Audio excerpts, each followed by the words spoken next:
안녕하세요. 문학학습 정리 강의를 맡은 김희연입니다.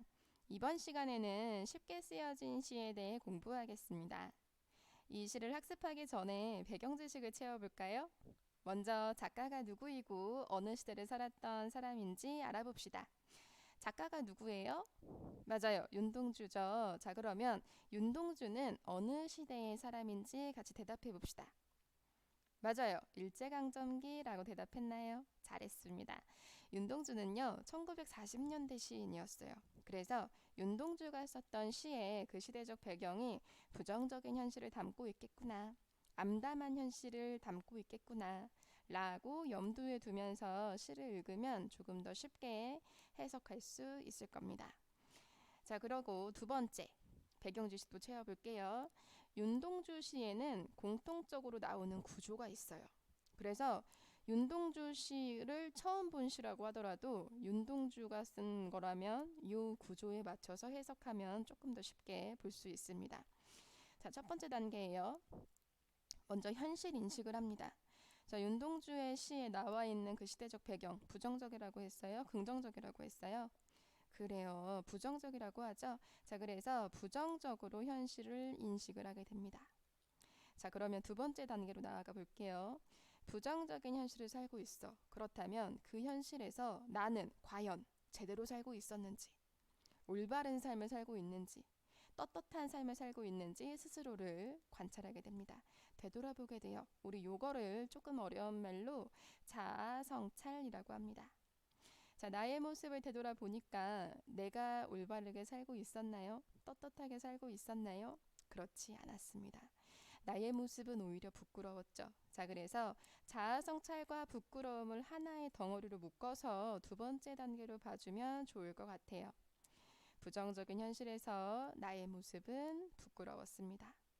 자, 그래서 이렇게 살면 안 되겠다라는 각성을 하게 되고요. 미래에 대한 희망을 근거로 부정적인 현실을 극복해보고자 하는 강력한 화자의 의지를 다지는 부분이 바로 3단계 부분입니다. 현실 극복 의지까지 나아가기 때문에 윤동주의 시를 읽었을 때 일제강점기의 지식인으로서 어떤 마음을 가졌는지를 우리는 쉽게 알 수가 있어요. 자, 그래서 윤동주의 이러한 구조는 쉽게 쓰여진 시에서도 볼 수 있거든요.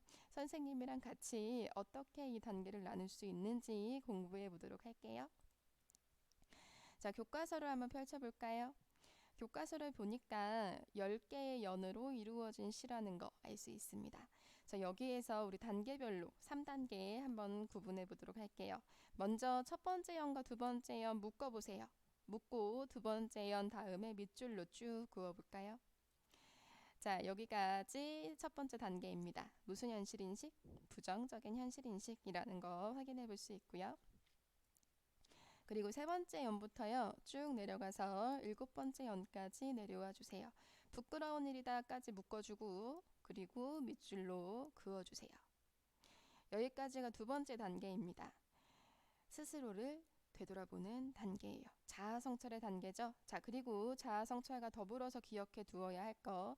자신의 모습을 보면서 어떤 감정을 느끼게 돼요? 그렇지. 부끄러움이라는 감정을 느낀다는 거. 여기에도 이렇게 쓰여져 있네요. 자, 두 번째 단계까지 왔으니 이제 나아갈 일만 남았네요. 자, 마지막 8연부터 10연까지 이렇게 묶어주고요. 밑줄로 나누어 주세요. 자, 세 번째 단계는요. 부끄러움까지 느꼈으니까 더 이상 이렇게 살면 안 되겠다. 라는 각성을 하는 단계예요. 미래에 대한 희망을 근거로 현실 극복의 의지를 보여주게 됩니다. 자, 이렇게 3단계로 나누어 보았는데요. 하나하나 그 연에 대한 중요한 시어와 내용이 어떤지도 같이 보는 게 좋겠죠. 조금 더 구체적으로 공부해 보도록 하겠습니다. 1년부터 공부해 보아요. 창밖에 밤비가 속살거려 육첩방은 남의 나라. 자, 시적 화자의 모습이 그려지나요? 창밖을 보고 있네요. 자, 무엇이 보여요? 밤이라는 시간이 보이고요. 그리고 또 비가 오는 것이 보입니다. 자, 밤비에다가 여러분들 중요한 시어라고 체크해 주어야 돼요. 자, 그런데 시간적인 배경 나왔죠? 밤이에요, 낮이에요? 그래, 밤이라는 거 알 수 있어요. 자, 밤은 어둠의 이미지야, 밝음의 이미지야? 어둠의 이미지지. 어둠의 이미지이기 때문에 지금 어떤 현실이라는 걸 알 수 있어요. 그렇지, 부정적인 현실, 암담한 현실, 암담한 시대적 상황이라는 거 확인해 볼 수 있습니다. 자, 그리고 한 가지 더 해볼게요. 비가 내리고 있지? 비가 내리면 우리는 항상 업되는 것이 아니라 조금은 다운되는 그런 정서를 맛보게 됩니다. 자, 그래서 비가 내리기 때문에 화자의 쓸쓸한 심정, 그리고 화자의 외로운 심정, 이런 정서를 더욱더 부각해 줄 수 있어요. 그리고 한 가지 더 해볼까요? 밤이라는 시간적인 배경은 밖으로 쏘다니는 뭔가 바깥의 일을 보는 그런 시간이 아니죠. 바깥에서의 일을 중지하고 이제 내면적인 일을 돌아보는 시간이라고 볼 수가 있습니다. 자, 그래서 밤은요, 스스로를 돌아보는 시간, 즉 자아 성찰의 시간이라고 여러분들이 생각해주면 되겠어요. 자, 어쨌든 밤비라는 단어가 중요했는데 밤비는 시간적인 배경을 나타낸다 라는 거 확인해 볼 수 있었고요. 밤이라는 것이 어둠의 속성이 있기 때문에 우리는 부정적인 현실 그리고 암담한 현실이라고 연결지어서 상징적인 의미 부여해 주면 되겠습니다. 이게 가장 중요했어요. 잘했고요. 자, 시간적인 배경이 첫 번째 행에 나왔으니까 두 번째 행은 공간적인 배경도 나오겠죠. 자, 어디에서 창밖을 바라보고 있는지 시적 화자의 공간도 같이 보도록 합시다. 어디에 앉아 있대요? 그렇지. 육첩방에 앉아 있다는 거 확인해 볼 수 있습니다. 근데 육첩방은 남의 나라라고 했네요. 육첩방이 무엇인지 사진 가지고 왔거든요. 같이 볼까요? 자, 방을 한번 보세요. 자, 여기 깔려 있는 요 네모난 거, 요거 이름이 있어요. 요거 뭐냐면 다다미라고 합니다. 들어봤지? 다다미가 6개 깔린 방을 우리는 욕첩방이라고 해요. 자, 이렇게 다다미가 깔린 방, 우리나라 전통 문화야? 아니면 일본의 문화야? 맞았어. 일본의 문화야. 따라서 시적 화자는 욕첩방에 앉아 있으니까 화자의 처지는 어디에 있다? 일본에 있다. 식민지 시대, 일제강점기 시대에 유학을 왔구나. 어느 나라로? 그것도 우리나라를 침략한 일본으로. 자, 그래서 시적 화자는 일본에서 혼자 외롭게 밤에 비가 내리고 있는 모습을 바라보고 있다라고 생각해주면 되겠습니다. 자, 그런데 한 가지 더 문제 내볼게요. 육첩방의 모습을 보니까 넓어요, 좁아요? 좁아요. 이렇게 좁은 원룸에서 공부하고 있다고 생각해보세요. 뭔가 개방감을 느끼겠어요? 아니면 좀 구속되는 그런 심정을 느끼겠어요? 맞습니다. 육첩방은 다른 의미에서 시적 화자를 구속하는 공간이라고도 표현할 수 있어요. 구속하는 공간, 억압하는 공간, 이렇게. 자, 느낌이 오나요? 자, 그래서 첫 번째 현 정리해 보도록 할게요. 어떤 현실인식? 암담한 현실인식. 다시 말하면 부정적인 현실인식이라고 정리해 주면 되겠습니다. 자, 됐나요? 자, 이제 2현으로 넘어가 보도록 할게요. 자, 시인이란 슬픈 천명인 줄 알면서도 한 줄 시를 적어볼까 라고 하고 있습니다. 자, 시인이라고 하네요. 시적 화자의 직업을 알 수가 있습니다. 자, 그런데 시인인데 즐거워 보이지 않아요. 슬픈 천명이라고 지금 생각해주고 있습니다. 왜 그럴까요? 왜 슬픈 운명이라고 부정적으로 생각하고 있을까요? 현실과 더불어 생각해야 돼. 지금 현실이 어떻다고? 부정적이고 암담한 현실이지. 일제강점기란 말이야. 자, 그런데 시인은 이러한 부정적인 현실에 직접 참여해서 싸우지 못합니다. 다만 무엇으로 말하는 사람이에요? 언어로서 말하는 사람이죠.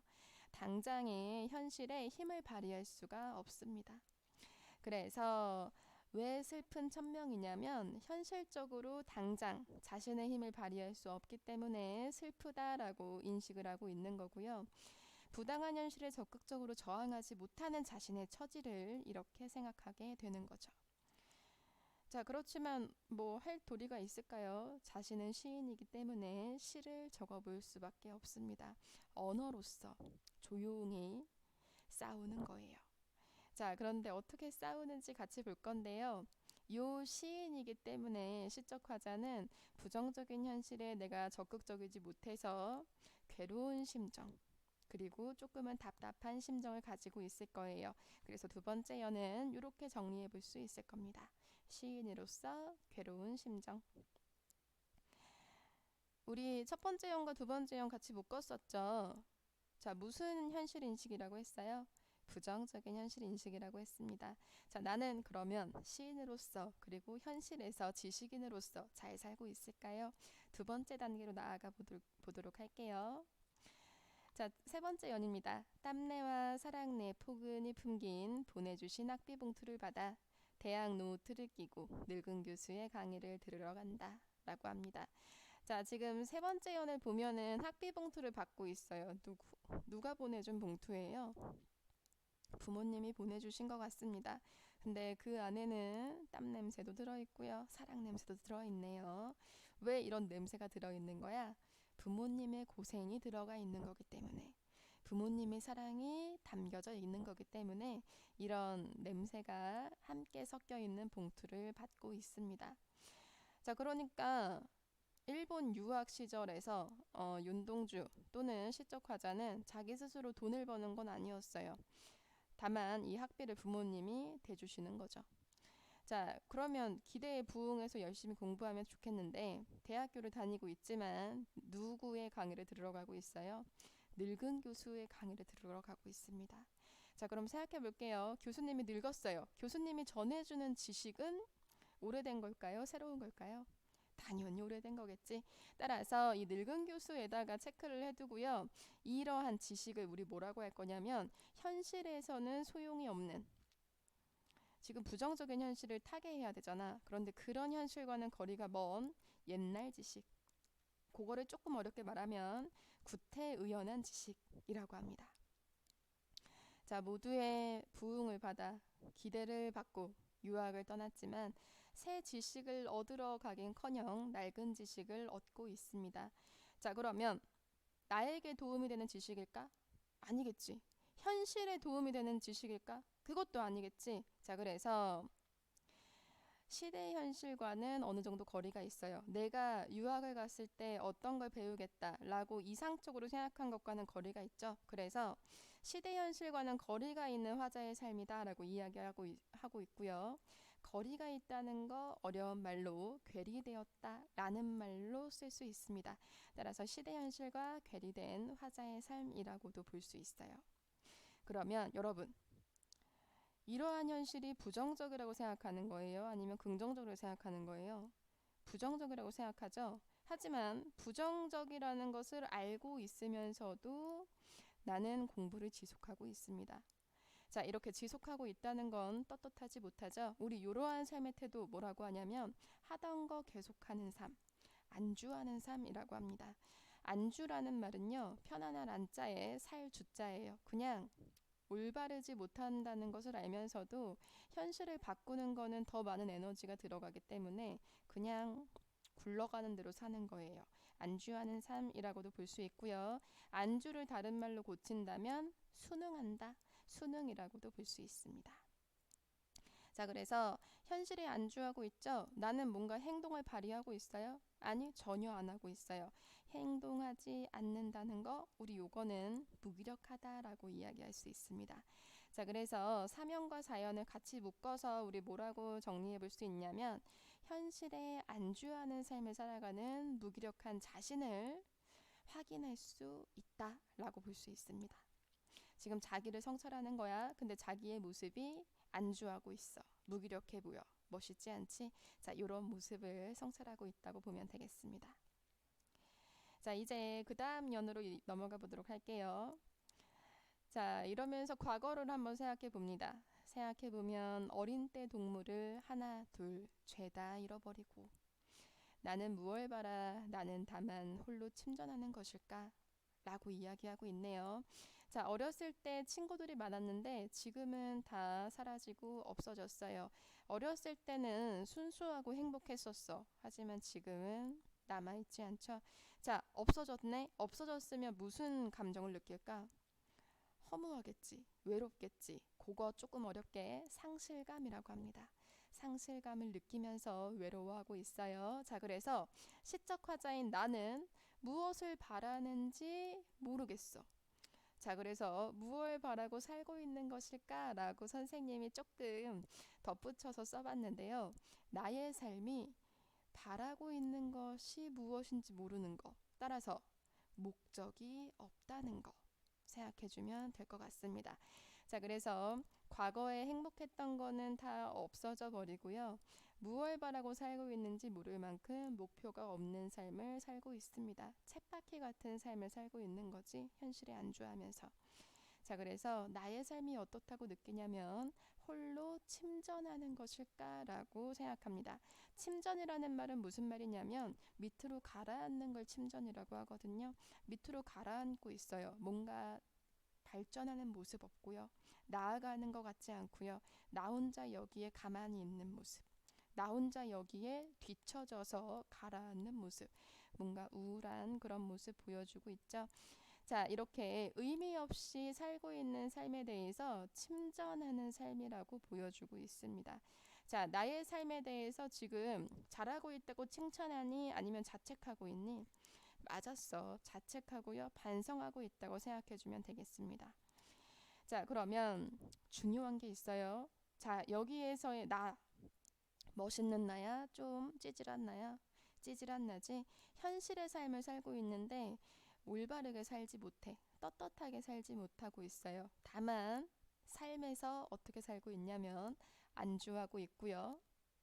순응하고 있고요. 아무 행동하지 않고 무기력하고 있고요. 아무 행동하지 않으니까 소극적이고요. 그런 나는 스스로 봤을 때 부끄럽겠죠. 자, 그래서 요때의 나 중요합니다. 체크해주고요. 뭐라고 쓸 거냐면 현실적 자아라고 써주세요. 현실적 자아. 내가 원하는 모습은 아니야. 근데 내가 이렇게 살고 있는 거지. 따라서 요 연까지 우리 뭐라고 정리해 볼 수 있냐면 목적 없는 삶을 살고 있는 자신에 대해서 회의감, 후회와 의심을 하고요. 그리고 상실감을 느끼게 됩니다. 회의와 상실감. 자, 그래서 마지막이에요. 자아 성찰의 마지막. 인생은 살기 어렵다는데 시가 이렇게 쉽게 쓰여지는 것은 부끄러운 일이다 라고 이야기합니다. 자, 인생이 살기 어렵다고 하죠. 왜 살기 어려워요? 지금 어떤 현실이기 때문에? 그렇지. 부정적인 현실이기 때문에. 암담한 현실이기 때문에 살기 어려워야 되는데 지금 자신은 시가 쉽게 쓰여지고 있어요. 쉽게 쓰여진다는 것은 대충 살고 있다는 거지. 부정적인 현실에 안주하면서 순응하면서 무기력하면서 소극적이면서 이렇게 살고 있다는 자신의 모습을 어떻게 바라보고 있어요? 부끄럽다고 생각해주고 있습니다. 자, 부끄럽다고 생각하는 거 어떠한 대처도 하지 못하고 순응하기 때문에 안주하기 때문에 그런 삶이 의미 없다고 느끼고 있기 때문에 부끄럽다고 생각하고 있습니다. 자, 그래서 요 연까지 우리는 반성적인 자기 성찰을 하고 있구나. 그리고 스스로의 삶에 대해서 부끄러움이라는 감정을 느끼고 있다는 거. 여기까지 두 번째 단계를 보여주고 있다고 생각해주면 되겠어요. 아주 뼈아픈 자기 고백을 하고 있다는 거 느껴지나요? 자신의 삶의 모습을 봤을 때 멋있다고 포장하면 얼마나 좋겠어요. 하지만 윤동주는 포장하지 않습니다. 오히려 스스로를 깎아내리면서 부끄러움을 느끼고 있어요. 아주 뼈를 깎는 자기 성찰. 그 고통 속에서 이제 미래에 대한 희망으로 나아가는 열쇠를 찾게 됩니다. 자, 3단계로 한번 넘어가 보도록 할게요. 자, 다시 한번 이곳, 여기, 지금 이곳으로 넘어옵니다.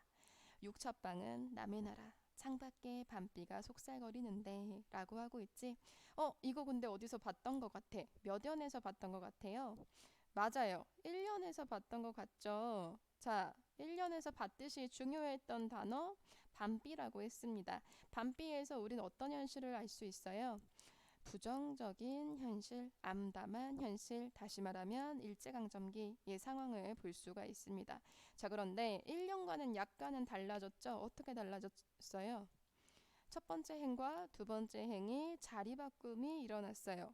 자, 그렇다면 첫 번째 행과 똑같지 않게 썼다는 말은 현실에 대한 인식을 하지만 어느 정도는 발전된 인식을 했기 때문에 이렇게 다시 썼다고 볼 수 있겠죠?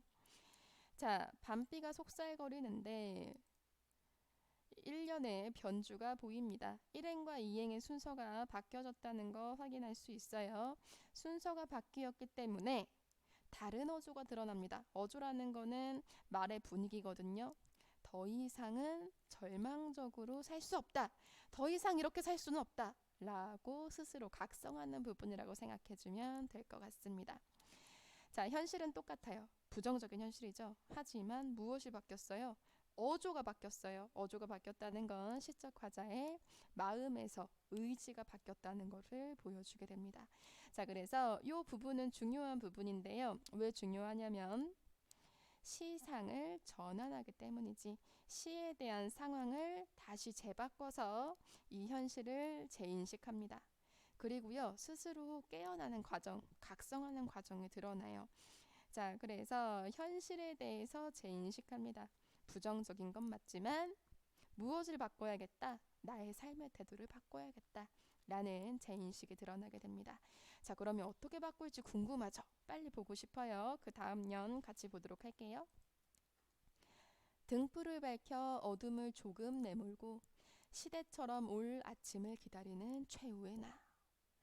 얘들아, 여기서 좋아 보이는 단어 있어요. 자, 첫 번째 등불 있습니다. 등불을 밝히겠대요. 자, 등불은 어둠의 이미지예요? 밝음의 이미지예요? 그렇지, 밝음의 이미지지. 자, 이 밝음을 가지고 무엇을 내몰겠대? 어둠을 조금 내몰겠다라고 하고 있죠. 따라서 밝음을 가지고 있는 등불은 밝음이라는 의미, 희망이라는 의미, 저항의지라는 의미를 가지게 됩니다. 조금 더 자세하게 나타난다면 암담한 현실을 헤쳐나가고자 하는 정신적인 지표라고도 쓸 수 있는데, 다시 말하면 현실 극복 의지라고 볼 수 있겠죠. 자, 등불을 밝힐 거예요. 그래서 무엇을 내문다고요? 어둠을 내물 거예요. 어둠의 이미지지? 자, 그러면 부정적인 현실을 나타내겠구나 라는 거 바로 생각할 수 있습니다. 고통, 시련, 부정적인 현실, 절망적인 상황, 다시 말하면 일제강점기라고 볼 수 있어요. 자, 그러면 생각해 보세요. 시적 화자, 더 이상 안주하는 것이 아니에요. 뭐 할 거냐면 등불을 밝힌대. 직접 행동을 하는 거지. 행동을 해서 무엇을 내문다고? 부정적인 현실을 내몰겠다라고 이야기하고 있습니다.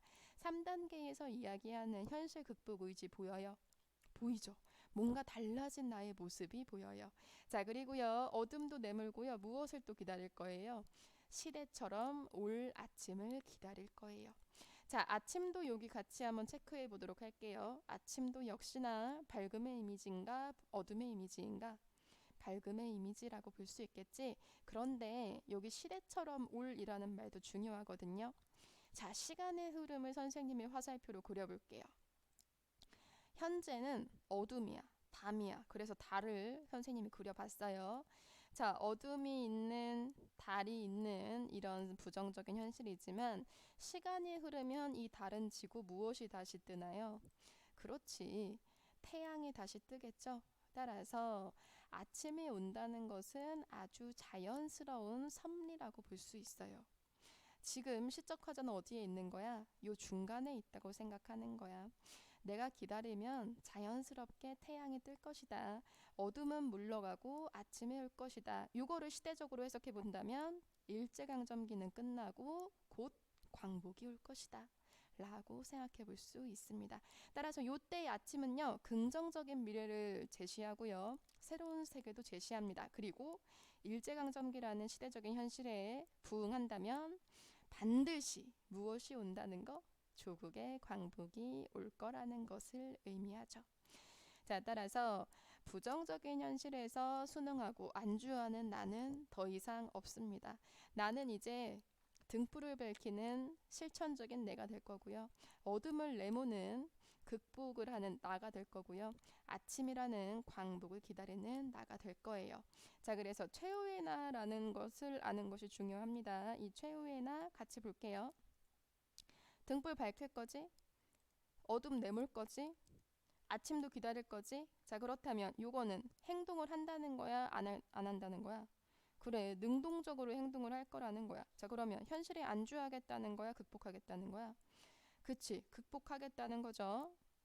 자, 그리고요, 수동적으로 지내는 거야? 아니면 실천하겠다는 거야? 그래, 실천하겠다는 내가 될 거고요. 그 다음에 행동을 하겠다는 거니까 무기력한 나겠어요? 아니면 의지적인 나겠어요? 의지적인 나가 됩니다. 행동하니까 적극적인 내가 되겠죠? 이런 나는 더 이상 부끄럽지 않을 겁니다. 자, 그렇다면 이때 나는 현실적인 자아와는 달라요. 내가 생각했던 이상적인 자아라고 볼 수 있겠죠? 따라서 내면적인 자아라고 필기해 주고요. 현실적인 자아와는 대비되는 자아라고 생각해 주면 되겠습니다. 알겠어요? 부끄러웠던 나는 현실적인 자아였고요. 이상적인 나는 내면적인 자아라고 해서 이 둘의 모습을 우리는 확인해 볼 수 있습니다.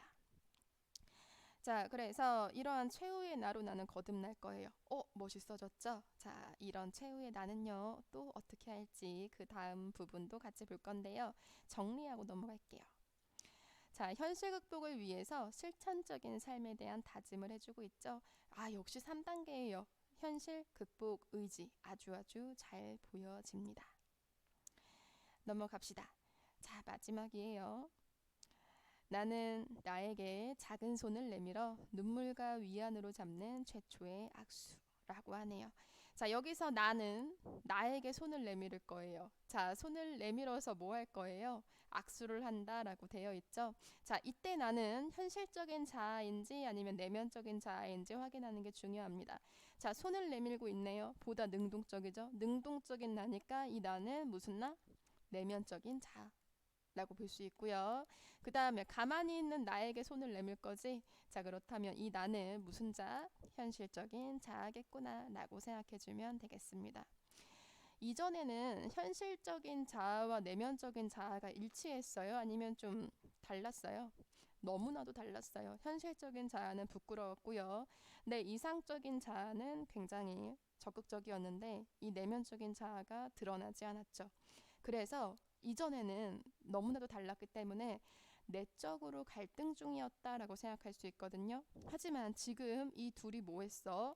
손과 손을 맞잡아서 악수를 하고 있죠. 자, 따라서 악수를 한다는 거 현실적인 자아와 내면적인 자아가 뭐 했다는 거야? 사이가 좋아진다는 거야. 두 자아가 화해했다는 걸 보여주고요. 더 이상은 갈등이 없어졌다는 거, 해소해진다는 거 라는 거 우리 확인해 볼 수 있습니다.